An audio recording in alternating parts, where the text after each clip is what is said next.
Hello and welcome back everyone. This is Mohammed Sawaz Alam and you are watching Ramadan Tutorial, your door to the future. Chapter number 13, part 3, class 10, West Bengal board of secondary education. Variation chapter पे हमारा काम चल रहा है. ये third part है जिसमें हम लोग आज के डिस्कस करने वाले हैं इंपॉर्टेंट एप्लीकेशन फ्रॉम गणित प्रकाश. चैप्टर नंबर 13 पे जो इंपॉर्टेंट एप्लीकेशन है, जो दो डिस्कशन आज हम करने वाले हैं, इसके कुछ और पार्ट्स आगे आने वाले हैं जिसमें पार्ट 4, पार्ट 5 में हम लोग कुछ इंपॉर्टेंट एप्लीकेशंस कंप्लीट करेंगे और उसके बाद फिर हम एक्सरसाइज में जंप करेंगे. तो आप लोग एक एक करके पार्ट को फॉलो करते हुए चलिए ताकि आप लोगों को क्वेश्चन पता चलते रहे. आज बहुत ही इंपॉर्टेंट दो क्वेश्चन हम आपके सामने डिस्कस करने वाले हैं, एप्लीकेशन 9 एंड एप्लीकेशन 10.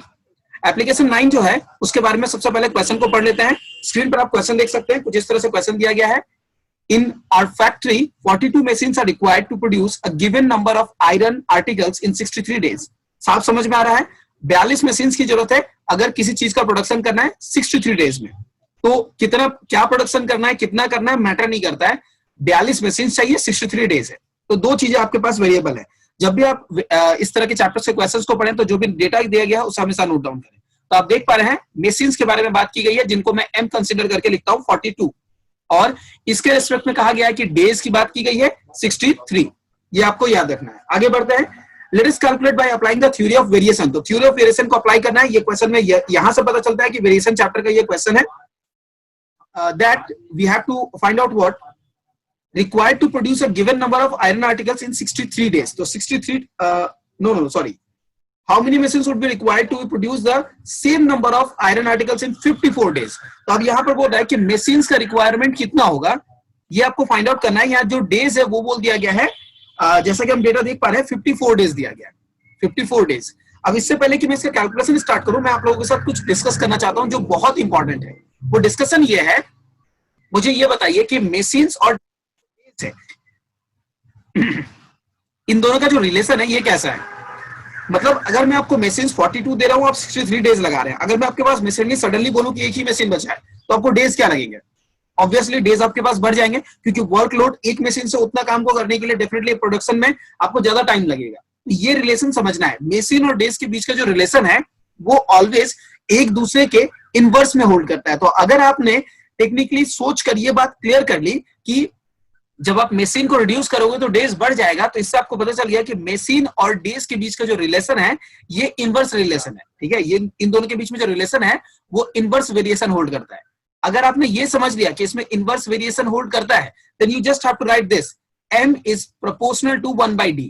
आपको पता है जब भी प्रोपोर्शनल होता है प्रोपोर्शनलिटी कांस्टेंट इंट्रोड्यूस करते हैं तो आप लिखोगे m is equals to constant d, यानी कि जो आपका वैल्यू होगा m इंटू डी का वो कांस्टेंट होगा.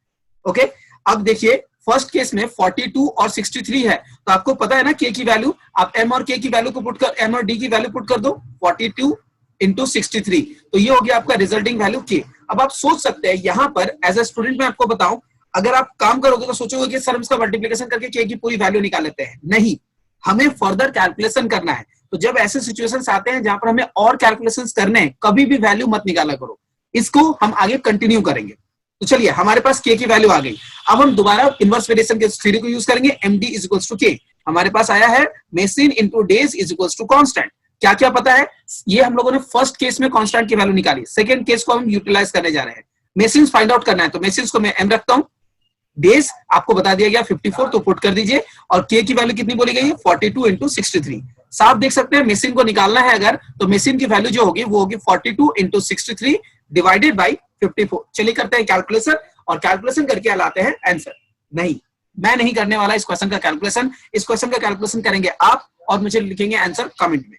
काइंडली इस क्वेश्चन का कैलकुलेशन करने के बाद जो भी आंसर आएगा उसे कमेंट करके मुझे बताइए.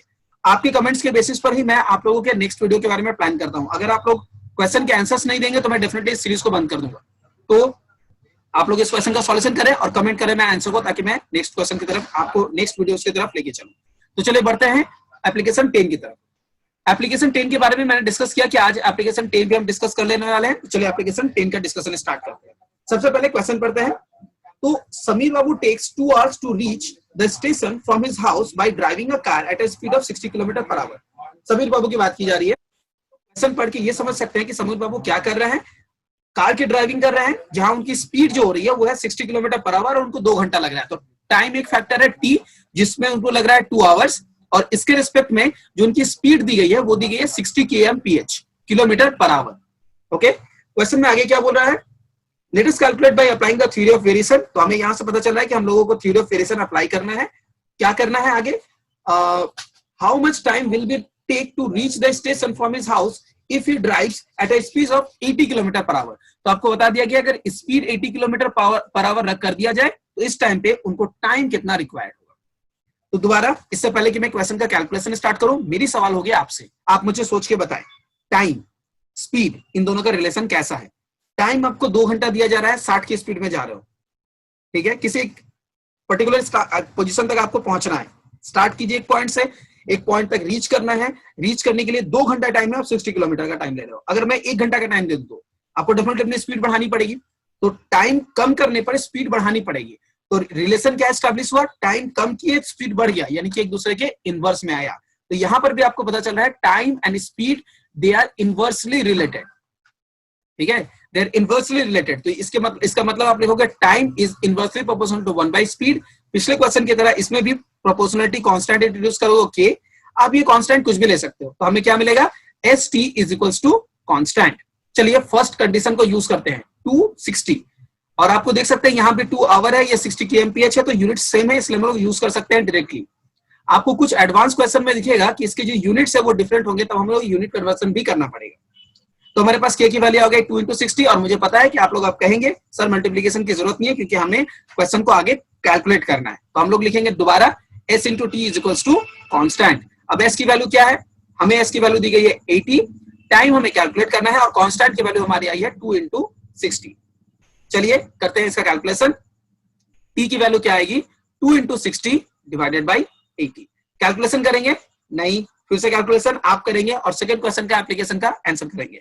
देखिए किसी भी क्वेश्चन का आंसर करते वक्त मैंने नोटिस किया है, मुझे ये याद नहीं रहेगा कि वीडियो का आंसर कब है, तो आप कब मैंने क्वेश्चन पूछा है वो टाइम मेंशन कर दिया। फॉर एग्जांपल इस क्वेश्चन का टाइम अगर आपको दिख रहा है कि 3 मिनट्स 4 सेकंड है, तो आप मुझे मेंशन कीजिए 3 मिनट 4 सेकंड का आंसर होगा सर्टेन। इस तरह से आप मुझे मैसेज कीजिए ताकि मैं आप लोगों के मैसेज को चेक भी कर पाऊं, आंसर्स को भी चेक कर पाऊं और देख पाऊं आप सही आंसर दे रहे हैं या नहीं। अगर इस वीडियोस पे सही तरीके से कमेंट आते हैं तो डेफिनेटली मैं इसके बाद के वीडियोस को कंटिन्यू करूंगा, अदरवाइज मैं इस प्लेलिस्ट को यहीं बंद कर दूंगा। आप देख रहे थे रमजान ट्यूटोरियल, मैं हूं मोहम्मद सावाज आलम। वीडियो पसंद आने पे वीडियो को लाइक कर दे, नहीं पसंद आने पे डिसलाइक करके जरूर बताएं वीडियो में क्या प्रॉब्लम है जिन्हें इंप्रूव करें। Thank you so much, see you in the next class.